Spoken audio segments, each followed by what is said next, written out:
இதயத்தில் நோய்விட்டேன். என்னாச்சு? வலியோட வந்தீங்களா? எத்தனை நாள் வலியா இருந்தது? ஒரு வாரமாக இருந்தது. ஜோம் பண்ணும்போது என்ன படிச்சு? நல்லா ஆயிடுச்சு. ஏதாவது ஃபீல் ஏதாவது பண்ணீங்களா? இல்லை. நல்லது. ஜெபிக்கும்போது ஐயா ஜெபிக்கும்போது கால் அப்படியே விழுந்து அப்படியே பிடிக்கிற மாதிரி உன் காலில் காலி மண் எடுக்கப்பட்டு மாதிரி செய்யப்பட்டு வருமானமே சுத்தமாக இருக்கிறது. வெக்கப்பட்டு ஓடும்படியாக நீங்கள் இருக்கிற ஸ்தலத்தை விட்டு வெளியேறும்படியாக அந்த இடத்துல செய்யப்பட்ட சூரிய கட்டில கற்று உடைத்திருக்கு. தூக்கமும் இருக்குது, பணமும் இருக்குது. எடுத்து ஐயா கையில் மேலே வைக்கும்போது அப்படியே தள்ளி போயிட்டு விழுந்துட்டாங்க.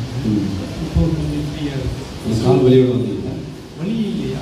ஜெபிக்கும்போது அப்படியே குட்டுங்கிற மாதிரி ரெண்டு காலம் கட்டுகள்லாம் உடைக்கப்பட்டிருக்கு. நம்ம இந்த என்ன பண்ணுறீங்க? வியாபாரம் வந்து டிஸ்கஸ் பண்ணுறீங்க.